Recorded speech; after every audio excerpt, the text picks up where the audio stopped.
we'll talk about DNA. DNA stands for deoxyribonucleic acid. We will after we get this going.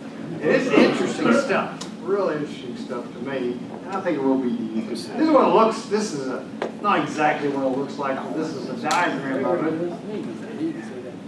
DNA. All humans and animals have DNA. It's usually in the chromosomes of the nucleus of the cell. Put a mirror right here. And all the chromosomes and all the DNA is called a genome. You know, all of it together is called a genome. So you have a genome, this plant has a genome, a tiger has a genome, your cat at home and your dog at home has a genome. The information carried by the DNA is held in sequences of DNA, you know, usually 8 to 20, that are called genes. Yeah, I'll get it off. You've heard of genes before, not the ones that you wear, but and so one piece of information is called a gene, and all of it together is called a genome. Here's some pictures. Here you got the cell over here, and inside the cell is this nucleus. And you can see it under just a regular microscope. And in the nucleus, it's made up of chromosomes, which you can't see with the microscope I have at home. But you can with electron microscope. And then the chromosomes are made up of DNA, which is double strands. You've got these little bases in between. Okay? There's well, here's another picture, same thing. Here's a cell.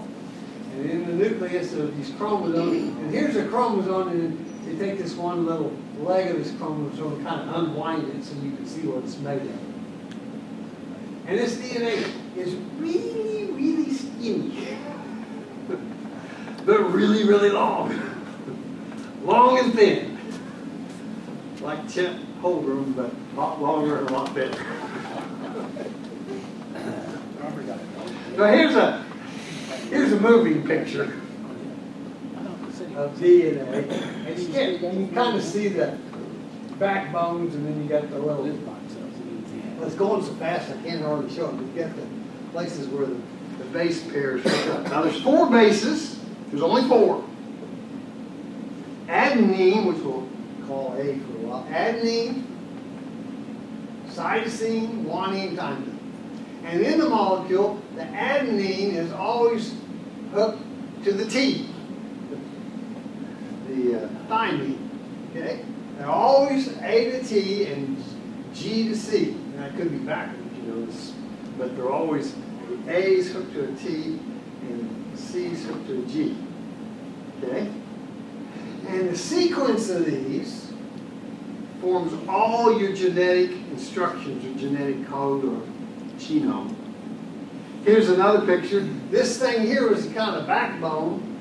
It's not made up of those 4. It's made up of the deoxyribose, which is hooked to a phosphate group. Okay? So this is a sugar, and these are bases in here, hooked to each other. Again, there's only 4 bases. It's kind of amazing with just 4 letters, and they can make this millions and millions. Yes. Is the information, those 4 bases, is that information or is No. it? All the information is on the 4 bases. Okay. Just 4. So and DNA is found in everything that's alive. Everything. Even plants. Well, you mentioned you can see this on electron microscope. Is this how they determine what this looks like? No. You can see, yeah, somewhat, but the sequencing isn't done with the microscope. It's more complicated than Well, how do they determine that the A is always connected to the that. Well, they can determine that, and I'm not smart enough to tell you exactly how. I should know that, and I'll know that the next time I give this talk. But I don't know it. I'm not going to pretend like I do. I've read this before, but kind of went over my head. I'm just going to talk about the way we use this DNA information. It's now used, you know that. Anybody watches crime shows, they can check DNA on, blood, things are left at the scene of a crime, and they can figure out who did it, who was there anyway. It's also used to treat certain diseases, mainly to make medicine, okay? You can make all sorts of medicine like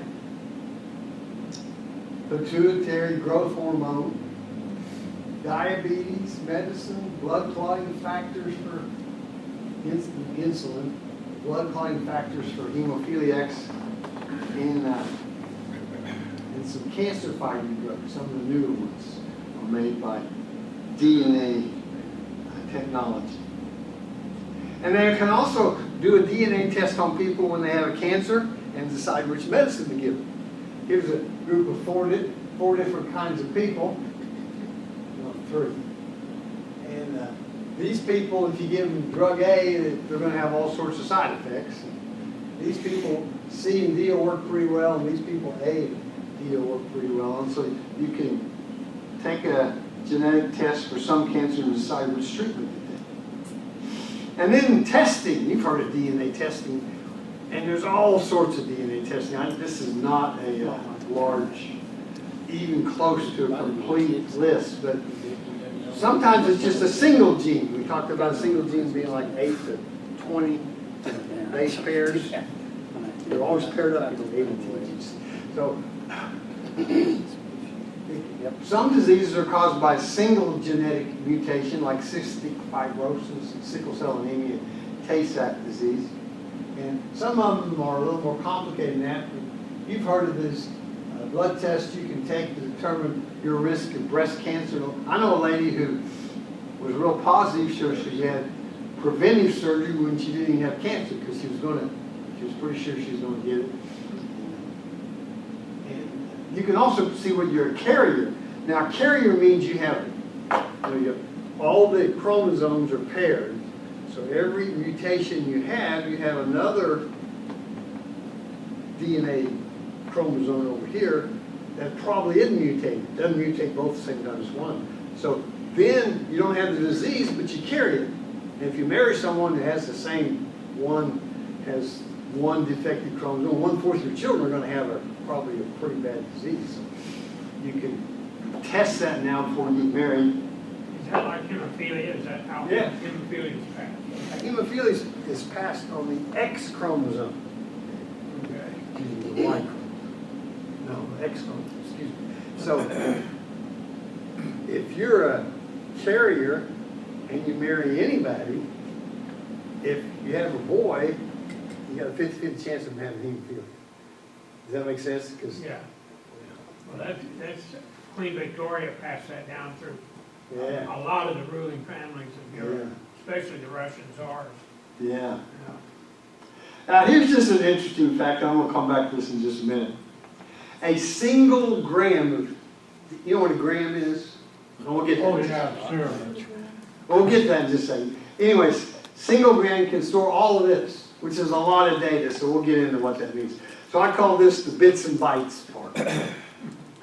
Bits and bytes. Okay, a bit is a value plus or minus, 1 or 0, okay? And that's a computer bit, okay? Computers are based on base true, which you probably, if you know what that is, that's good, but you don't forget about it. Yes or no, okay? A byte is 8 bits. It looks something like that. There's 8 bits, and some of them are 1, some of them are 0, okay? And everything about bits and bytes is based on this right here, okay? So a kilobyte is a little over 1,000. Now, you know where they get 1024s? Anybody know where you get 1024s out of 1,000? That's a kilo? What? And that's the weight of a kilo? Well, that's what kilo means. Kilogram is 1,000 grams. But the reason this is not 1,000 here, a kilogram is 1,000 grams. But a kilobyte is not 1,000 bytes. And it's based on, remember the plus or minus? That's a base 2, okay? So 2 to the 10th is exactly, you can multiply it in your head, or on a piece of paper, or on your calculator. 2 to the 10th is 1024. So all these bytes and kilobytes are based on 1024, okay? And that corresponds, so a kilobyte is about 2 or 3 paragraphs of text, okay? And then megabyte is 1,000,000 bytes, or 1,048,000. We're going to round these, but again, they're a little bit bigger than that because 2 to the 10th is 1024. And a megabyte is 1024 kilobytes. It's about 873 pages of text, or about 4 books. Then we get to gigabyte, which is a little greater than 1 billion bytes. Remember, a byte was about 8 letters, or 8 corresponds to letters. 8 plus or minus. Do you remember that, John? Give us a hint. Remember that? That's what a byte is. Don't get a byte and a bit mixed up. Whatever you do, don't mix up bits and bytes. And then gigabytes is greater than 1,000,000. And a gigabyte's about 894 pages of text, or it's about 4,500 books, or it's about 640 web pages, if you like web pages. I like digital pictures. It's about 341 digital pictures. I got a few on the phone. And you know what an MP3, those are little sound things. I put all my songs on the MP3 USB drive, and I play them in my car. Got all these Christian songs on MP3, which is even legal. And you know what a CD, so a gigabyte has about 1.5 CDs. Okay, then there's tetrabyte, which is, again, 1024 gigabytes. It's 16 plus million pages of text, about 655,000 web pages, a bunch of digital pictures, 262,000 MP3 files, and 1.6. Oh, Steve, come on in. We're talking about bits and bytes. Oh, well, up my alley. Good. And a tetrabyte's about 233 DVDs and 40 Blu-rays, and then petabyte. Now, we're not going to go to the next one. We're just going to stop at petabyte. It's a lot of bytes. That's 1 billion megabytes, 1 million gigabytes, 1,000 tetrabytes, and it's 938 billion pages. It's 4 billion books. It's 671 million web pages, 357 million. You get the idea. It's a lot, okay? And it's about 1 million CDs, 239,000 DVDs, and 41,000. So again, on 1 gram of DNA, now there's 454 grams in a pound, okay?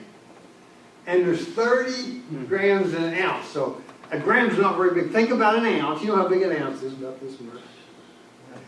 And then 1/30 of that is a gram. And in a gram of DNA, it can hold up to 250 petabytes of information. That's a lot of information. It's a really good system God made, is all I wanted to say. It's a really, really good system. And John's getting bored, so we'll go on. No, I'm not bored, I'm just, It's confused. I'm thinking about having to believe this still over pages. 2,000. I got one on that too, but we'll get to that. So the DNA carries genetic instructions for the development, going from a child to an adult, functioning all the time you're alive, growth, and reproduction of all known living things. So here's just a way to kind of, you got your, anybody know Morse code? I used to do Morse code. Oh, yeah. Dee-dee-dee-da. Dee-dee-dee-da-da-da. Dee-dee-dee. You know what that is? SOS. There you go. I knew John would know that. Okay. So you got Morse code, and it ends up being 26 letters of the English alphabet, which is about, and then you can make in 400,000 words in the English language. And you can make 4 nucleotides, A, T, C, and G. There's only 20 amino acids in the body, and there's over 100,000 proteins. So that's kind of, all proteins are made by a DNA platelets. Okay. This is what John was referring to. the amount of DNA that would fill a pinhead if you printed out all the information on paperback books and stacked them. It could go to the moon and back 500 times. That's a lot of information. Just gives you a ballpark what, who knows what petabyte means. I mean, that's not a word we use very often. I know. God knows. God knows. All right, I wouldn't shine the light at you. So the simplest living creature, the smallest bacteria, and we're not calling them viruses because they can't live outside of us. Okay, the smallest bacteria, mycoplasma, has 600,000 bytes of information. That's bytes. That's a lot of biting. And to produce all this information, the data, it takes 128 computers running for 9 to 10 hours to generate the data on the 25 categories of molecules that are involved in this time. So that's a lot of information.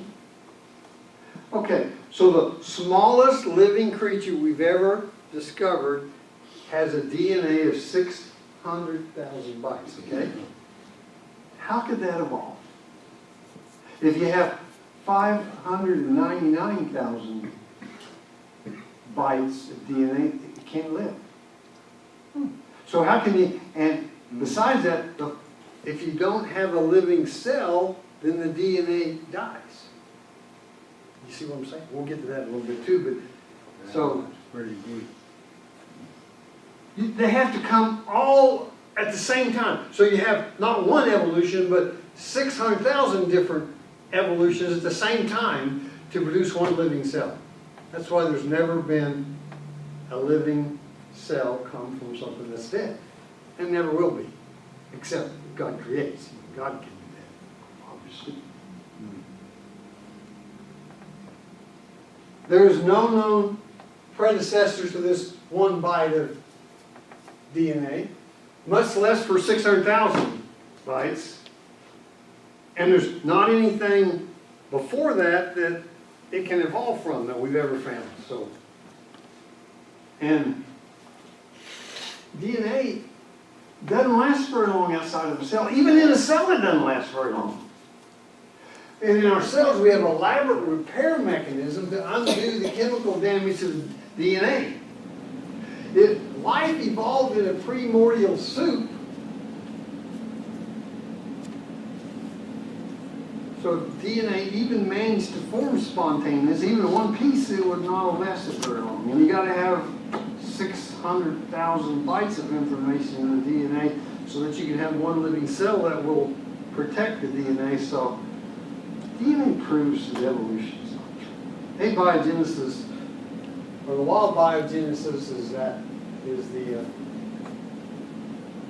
Pasteur proved that in 1959.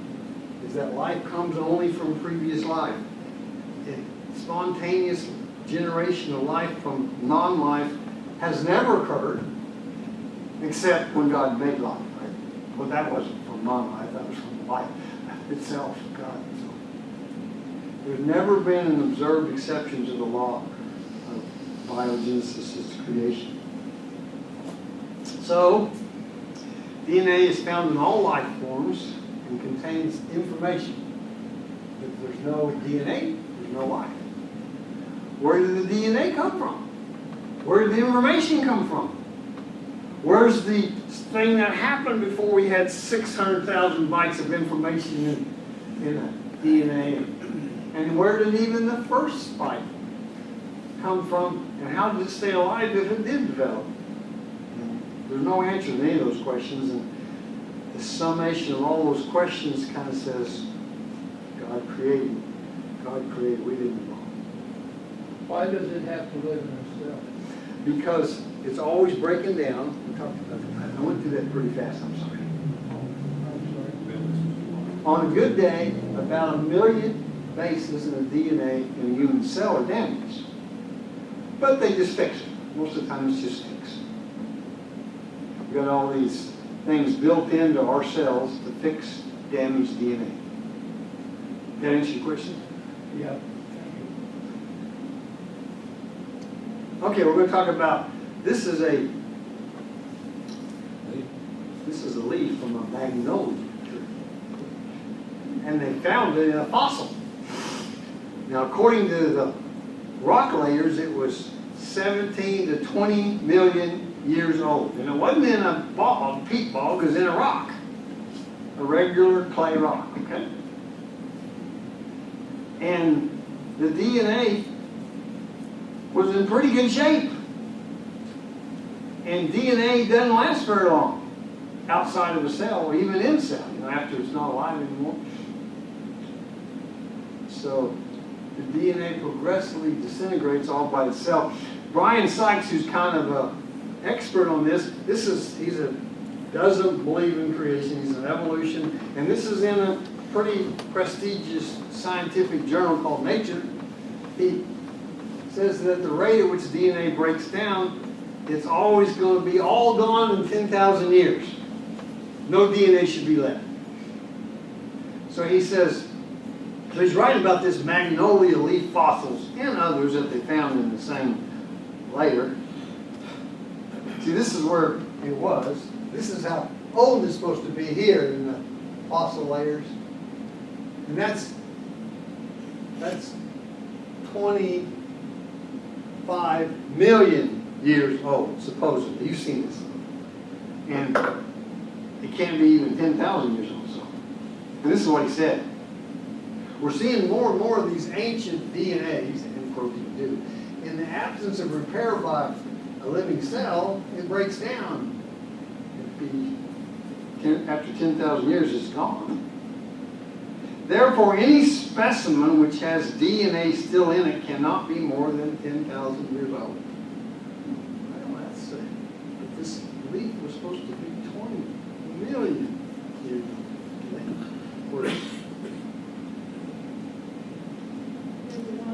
Yes.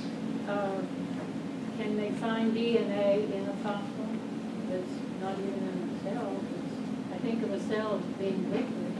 That's what I'm saying. It shouldn't be if it's over 10,000 years old. But if it's less than that, you could see DNA in a fossil, in a rock. Yes, yes, you can, because it takes 10,000 years for it to break down.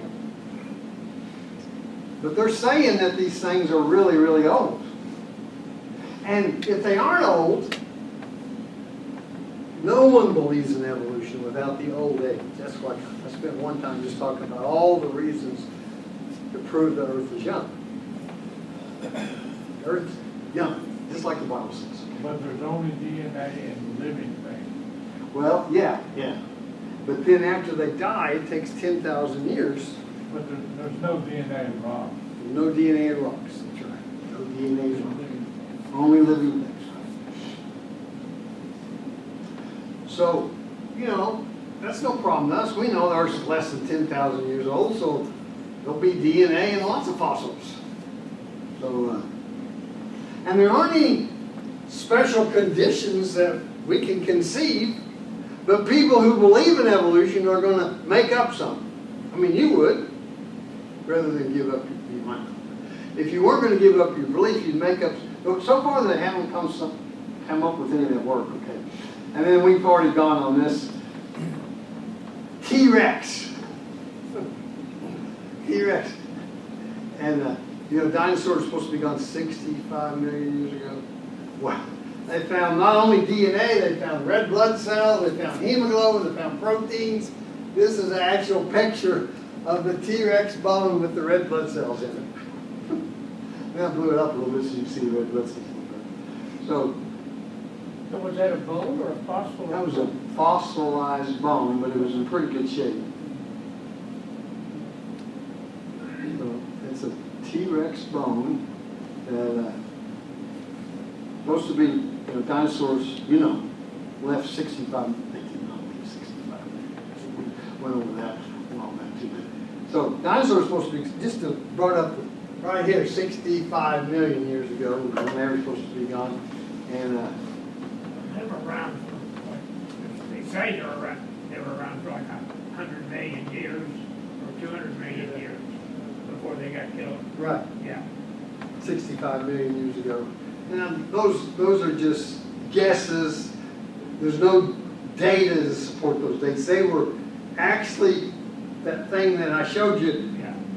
it was done before there was any radioactive dating. We talked about radioactive dating, how inaccurate that is. Here's an ancient bacteria fossil. They were shocked because the rock layer was 250 million years old, and yet the bacteria's DNA was exactly like modern bacteria, and it was still intact.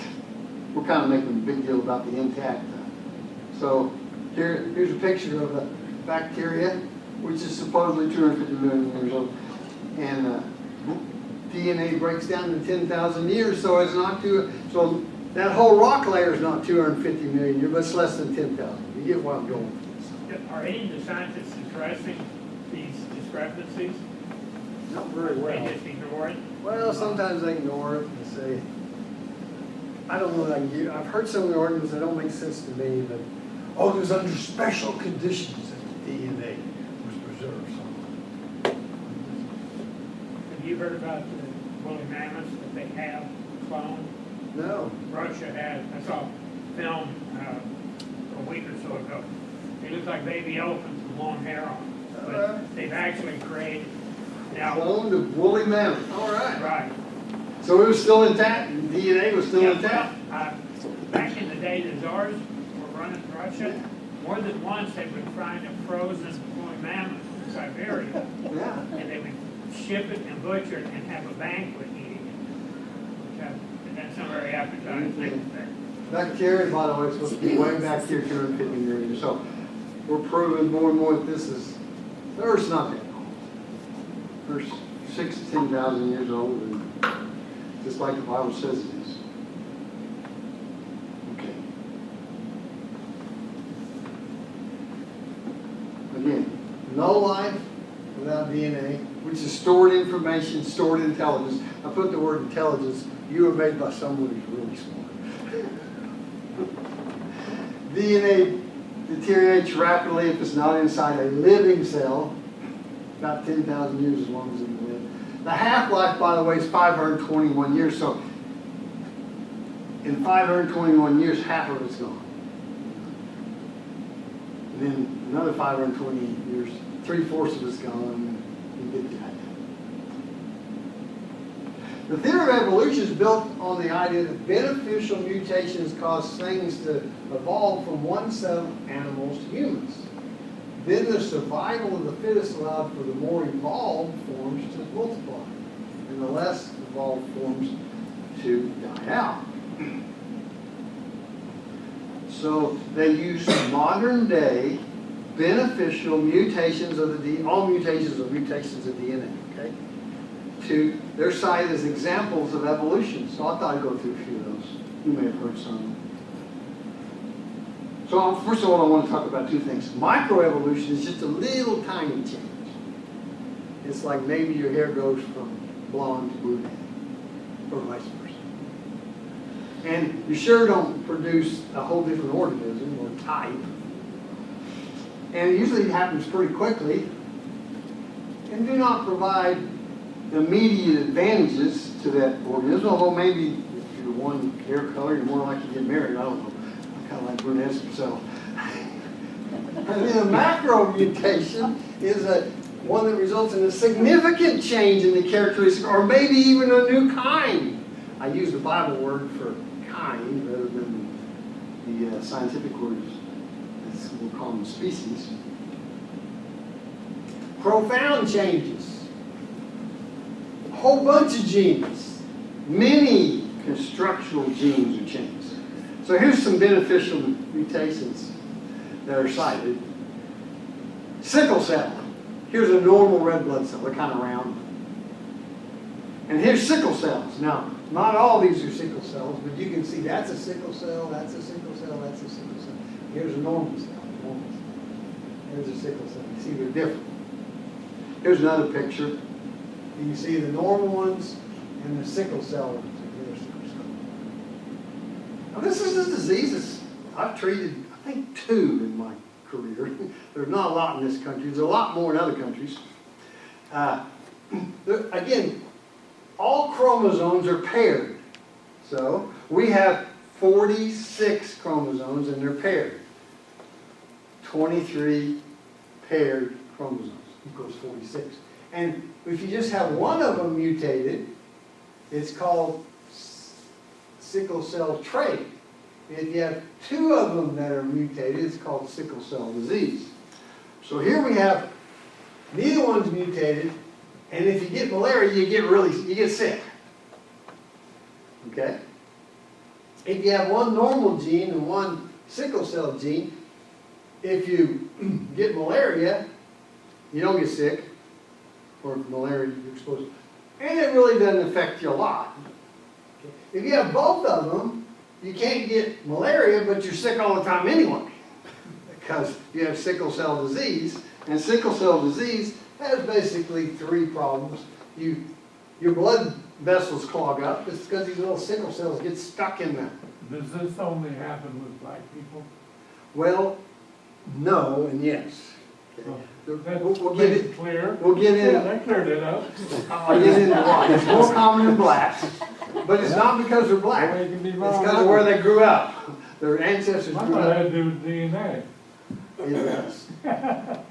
But the reason their DNA is, and you can also get anemia because these don't last as long, and then it makes you so. Here's a lady who's in great pain because she had this, something clogged up one of her arteries. Okay, so it makes you more resistant to malaria, but there's no new information. In fact, there's less. No new information. You can't evolve if you don't have new information. Okay, so. And you can have these three problems. The individual that has sickle cell mutation is not exactly more fit or more advanced or more evolved. It just handles malaria a little better. Okay? Is that its only advantage? Only advantage. It's got some disadvantages. Now, it's not so bad if you just have one. It's kind of an advantage, but you know, if you marry someone else that has one and you end up having children that have both of them. Okay, here's where malaria is most common, and here's where sickle cell disease is most common. In other words, through the years, by selective destruction, and people died of malaria, and the ones who had the sickle cell trait lived, so a lot of people who had normal hemoglobin died. A lot of people who had at least one of the sickle cell, and even two of them, they might have lived through the malaria and had a few children before they died early because of it. So that's the answer to your questions, because it mainly happened there. And there weren't too many white people living here. Wouldn't that be a type of evolution? That's what we're saying. It's a Oh. microevolution. Okay, I got you. And it's not really beneficial. It's, I don't know whether you evolved or devolved the other way down. You know, people with sickle cell disease are not as healthy as normal. They die early and they die young. So here's a worldwide trade. Here's where malaria is. And there's see, this is malaria down here. So we do have some malaria down here now. But the main sickle cell disease in blacks who are from this area. Is that current? Well, it's fairly current. I got it today off the That's internet. real current. Now, how current it was on the internet, I don't know. I didn't check it. I'm sorry. No worries. So that's one side of the lot. So it doesn't make you resistant to malaria, but not really an advancement. This is a little interesting, and I started to have a long, and my talk was getting way too long. So. CCR5 mutation. Okay? It makes you resistant to AIDS. CCR5, which is CC chemokine receptor type 5, is a protein on the surface of white blood cells that are involved in the immune system. It acts as a receptor for chemokines, provide mainly on white blood cells, especially T cell lymphocytes, which is involved in AIDS. And when it's mutated, it causes the CCR5 to not work correctly. In other words, make something not work. And when it doesn't work, the HIV virus can't get into the cell and you're protected against HIV. Okay? So it's not really an advancement, but it does have a beneficial you're exposed to the AIDS virus, HIV, human immunodeficiency virus. So here's a normal acting CCR5, and here's one it is protecting against the HIV getting into the cell. And here it's mutated so it doesn't work right, and the HIV, here it's getting into the cell. So, I knew there was a reason I wasn't a doctor. yeah, there's something, you may hear of CCRV because it also is induced, the mutation is induced, well, we're not going to talk about it, by certain cancers. And you can kill the CCRV, we got things that'll kill it, and if you happen to have a cancer that has that makes these CCR5s, then it can help you get over the cancer a little bit. But the trouble with this mutation is although you might be protected some against AIDS, it makes you more likely to have West Nile virus and hepatitis C. So, again, that doesn't really fit evolution because it's probably not going to kill people by natural selection or even save them by natural selection. So, but anyway, it's still cited. It makes you resistant to HIV. Being straight keeps that stuff away It too. works even better. That's the guy. And then bacteria. You know, used to be all you needed was penicillin. I still have people come in and say, I didn't need a big old penicillin shot, doc. When I was a boy, I used to get that and it'd help everything. Well, the bacteria's gotten smarter over the years. There's not very many. There is a couple that are still pretty sensitive to plain old penicillin, basically strep throat and pneumococcus, the #1 cause of pneumonia.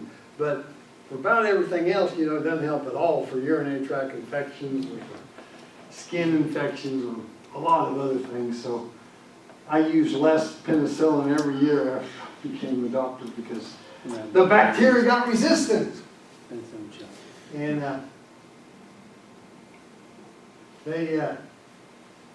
so bacteria can mutate and be resistant to penicillin or other antibiotics. So it allows these bacteria to survive exposure to the antibiotics. But usually you lose something. Instead of gaining a whole bunch of stuff, you lose a bunch of other activities that the bacteria used to have. So in one sense it makes the bacteria superior, but in other ways it makes it inferior.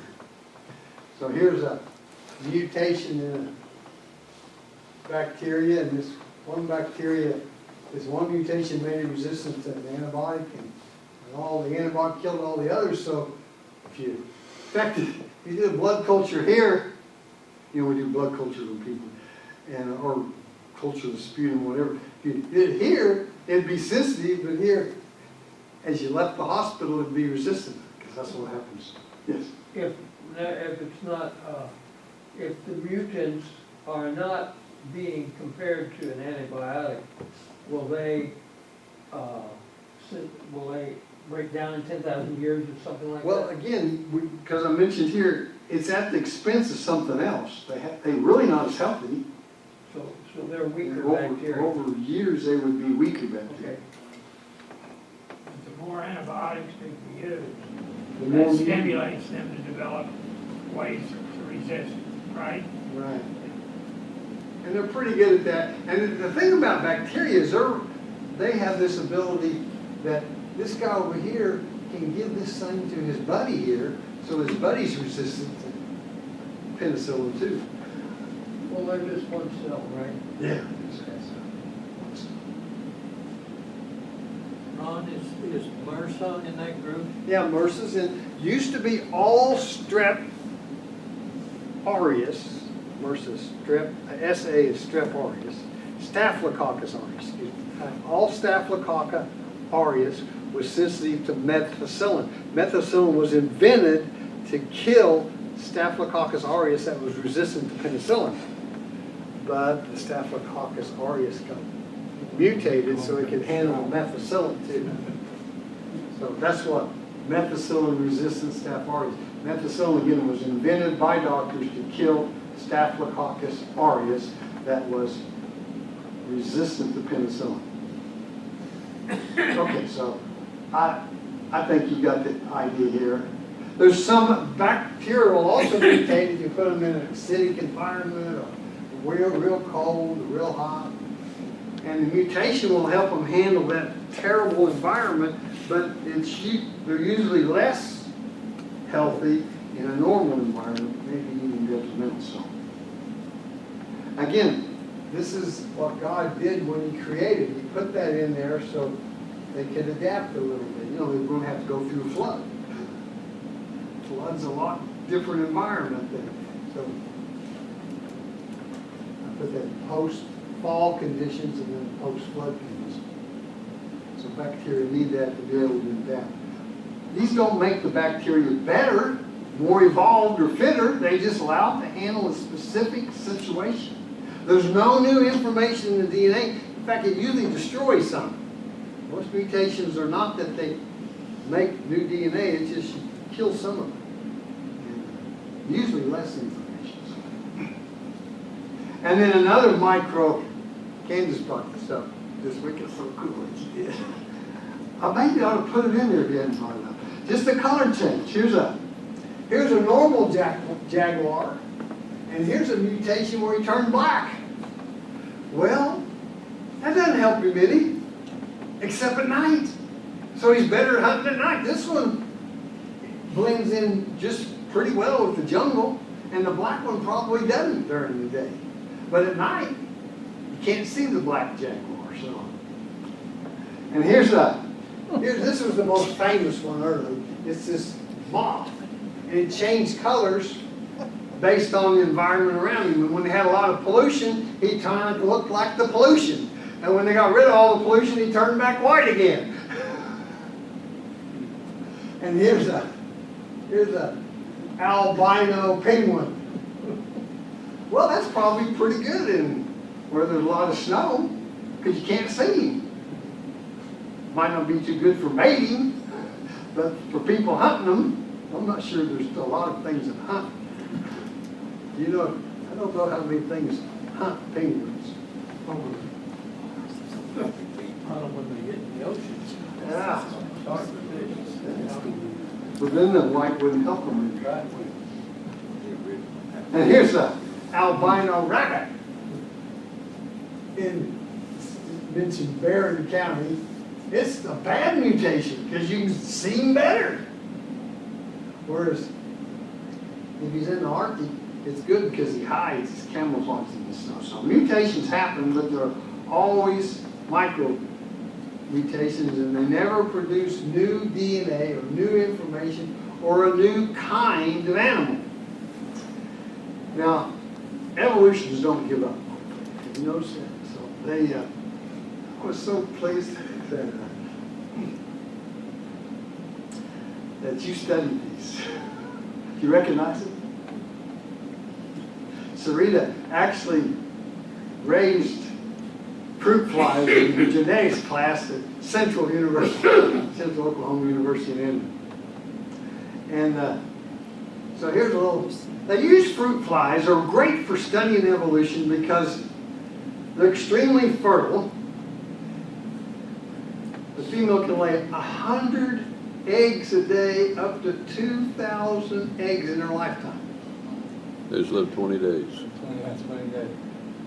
And an egg can grow to an adult in 10 to 12 days. You see? So you get to study mutations a lot. You can have 30 generations a year. So since 1901, the fruit fly has been the most often studied organism for genetic mutation experiments. They've done all sorts of things. They radiate them, they give them different chemicals, they give them, and they have all sorts of mutations. Here's a few of them. Here's a normal fruit fly. There's short wings, yellow colored without, and the stripes are a different color. No eyes, curly wings, ebony color. Here's my favorite, Antennapedia. I got online and had this guy here over and over. Antennapedia. Here's their antenna. Here's a normal the antenna. And here's Antidopega, they grow legs on the end of their antenna. Poor. Now, when they irradiate them, are they irradiating them to get one of these specific? Yeah, they want to outcomes? produce mutations. They're trying to prove that mutations cause a new species, a new kind. Okay? Here's one that has two chests, two thorax. In other words, it has four wings, but they're hooked to two different chest cavities. It's a bithorax mutant. That's just a few.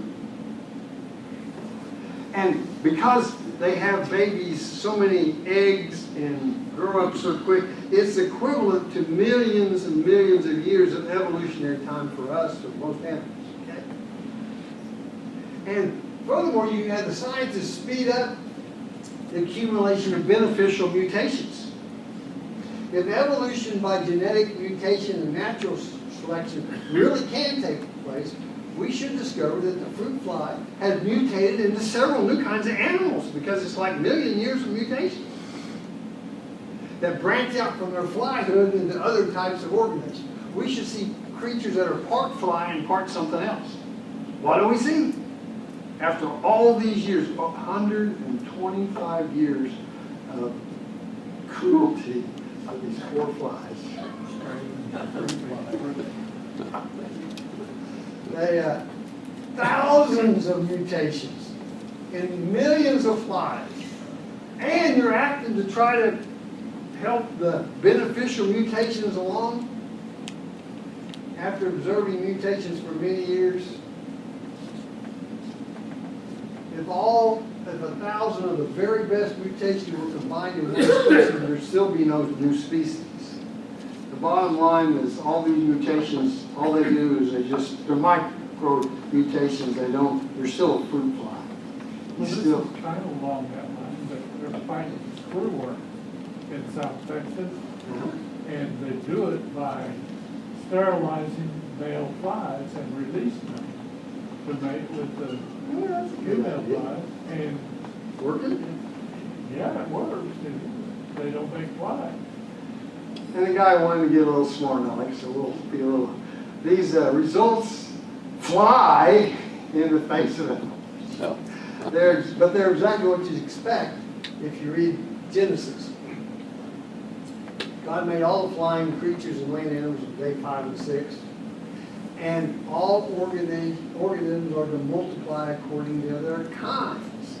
Thus, fruit flies just have fruit flies. It's amazing how menacing a little fruit fly can bug those who hear the evolution. I thought you'd like that, Clay. I'll put that in here. Okay, let's talk a little about human DNA. We got a few minutes, not very long. Humans have 23 paired chromosomes, which makes 46. And these are the two sex chromosomes. Males have one X and one Y, and women have two X's. These are all called autosomal chromosomes, and these are called sex chromosomes. And here we go.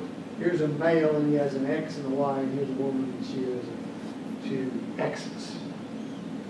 And trisomy 21, which you may have heard, is the main cause of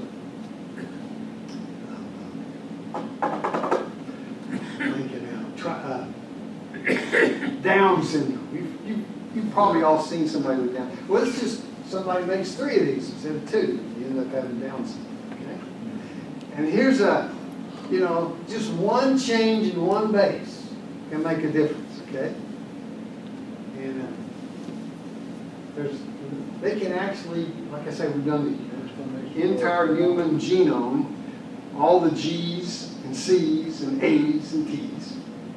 And here's a machine that can sequence them. We talked about the smallest living organism has 600,000, 300,000 bytes? 600. And human DNA has 750 million bytes of information, which is 3 billion base pairs, or 6 million bases. 6 billion A, T, G, and C. If you took human DNA and stretched it out, uncoiled it, be really thin, but it would be enough to go around from the moon somewhere 600 times. 6,000. 6,000 times. It can even go up to the sun 30 times. It's really long. Terry talked about this chimp DNA. Have you ever heard that chimp DNA is 99% the same? Well, that's not true. That was just an old way of doing it where they weren't very accurate. But it's actually 89% the same. Now, that may sound pretty good, but if you multiply that out, that's 330 million base pairs that are different. 330 differences. Okay? And this wasn't created by mutations. This was all there when God created it. He created the animal, the chimpanzee, and then he created the human last. And there are a lot of different. Humans, on the other word, all these people in here are 99.9% same on their base pairs of their DNA. Isn't that incredible? That applies worldwide. Worldwide. So that's a scientific way of saying the missing link. There is no missing link here. Yeah. There's no, if there's a missing link, it'd be closer on DNA. Now, you can't do that on all the fossils because it's gone after 10,000 years or so. But since none of them are 10,000 years old, anyway, so Wait a minute. sometimes it's gone quicker, yes. But that 0.1% is 3 million letters, right? Or 3 million bytes. So what does that 0.1% do? Well, it makes the hair loose, Oh. old. It makes you grow to be 7'2" instead of 5'3". It makes you have blonde hair instead of brown hair. It makes you all sorts of, all the differences in people are just 0.1 of yeah, That 0.1% is the part that makes us all individual. individuals. No two people are exactly the same. Okay. Okay. What does the Bible say about there being other life forms in the entire universe? Nothing. So it could or could not be. But if Yeah. they were, they would have had to have been created by God. Yes, yes. Yeah. God can, he's probably done some things I haven't figured out. Have you heard about this three-eye atlas? No. You haven't. Three-eye atlas? Atlas. They first thought it was a comet. It's coming from interstellar space and it's making course correction. Oh. And it's supposed to, I think in November it's supposed to enter the sky. There's all kinds of indications. Of course, who says the government ever tells us the truth, right? But if what we're hearing is correct, it sounds like it's intelligent guided. Yeah. Because it's not obeying the ballistic laws of the universe. You think maybe it's God and just, not really just invisibility? Ron, with the soul would not be under the DNA umbrella. What a great question. Is the DNA got the soul in it? I have no idea. I would,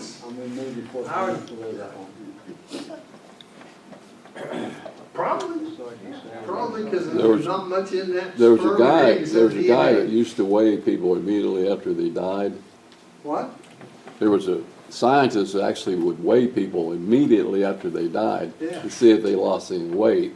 And it was like 19 grams, so they figured that was how much the soul weighed.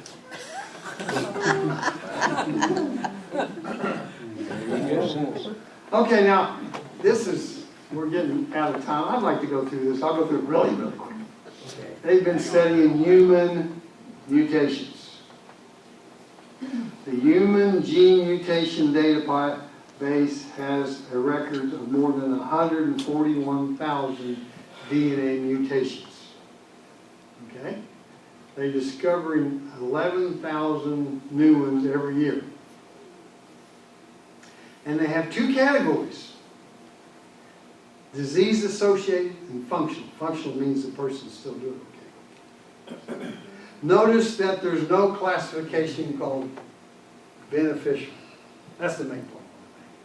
We've been studying human mutations for a long time. There's not been any human mutations that make them better. Hitler would be so disappointed. Well, functional's pretty close. Functional means still work. You mutated, but no better, no worse. That's what that means. If it's better, it'd be called beneficial. That's what the word beneficial. Yeah, that's a good point. And that's just a different way. Mendelian doesn't look at the DNA, they just look at people's genes, okay, or characteristics. And again, they have two classifications: disease associated and functional, no beneficial. Here's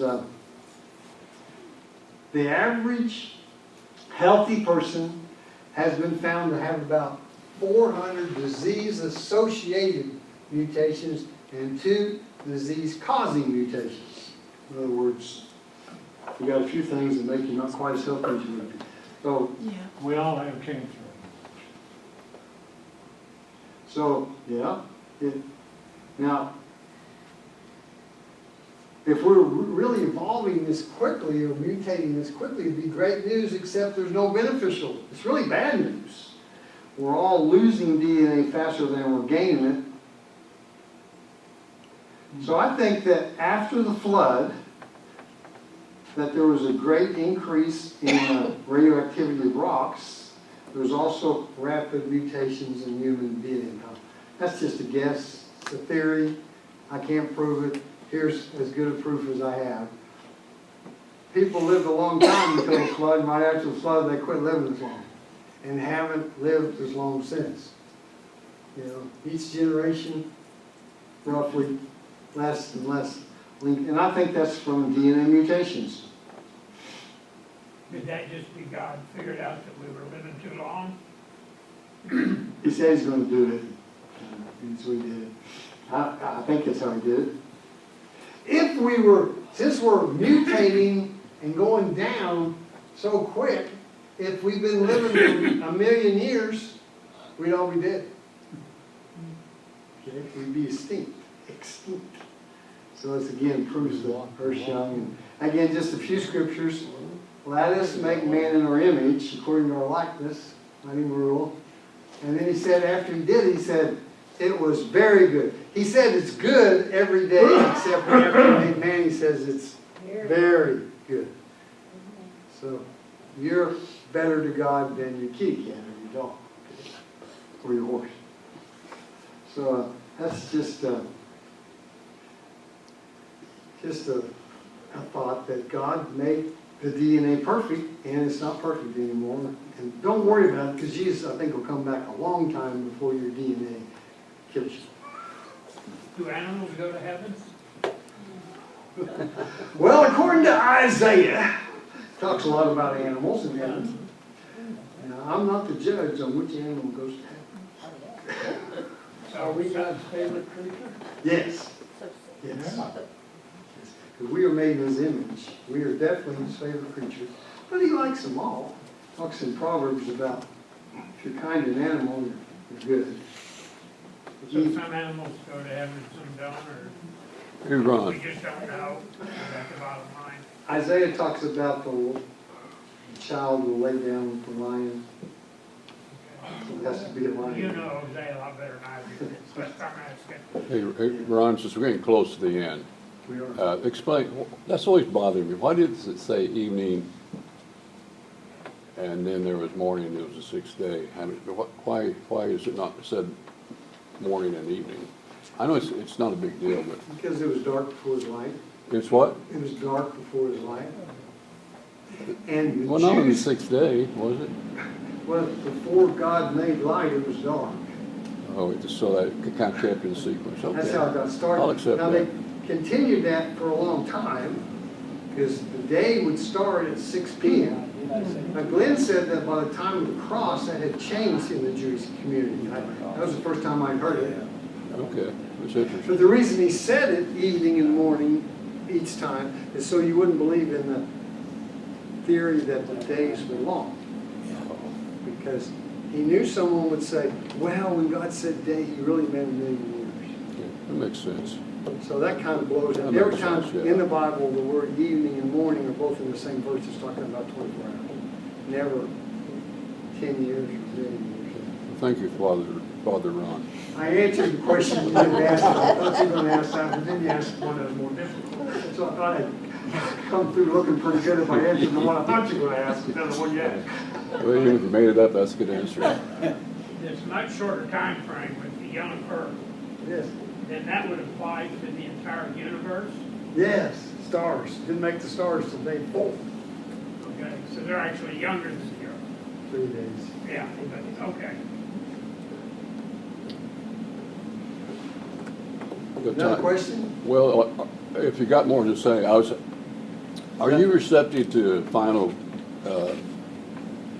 class of a point counterpoint?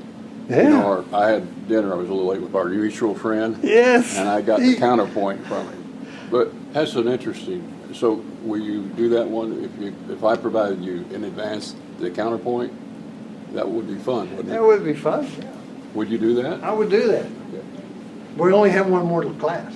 We might have to extend it another week. Huh? You might have to extend it another Well- week. Or preach your sermon on it. We find the main. Okay, anything else? Glenn? What, clarify what I said, was that ceremonially, the Jews followed sunset, sunrise.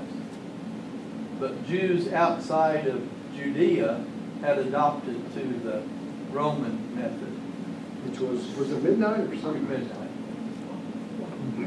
So still in Jerusalem, it was They still 6 p.m. adopt to that, 6 p.m. that ceremonial procedure, First day of the week started at 6 p.m. sunset, whenever sunset was.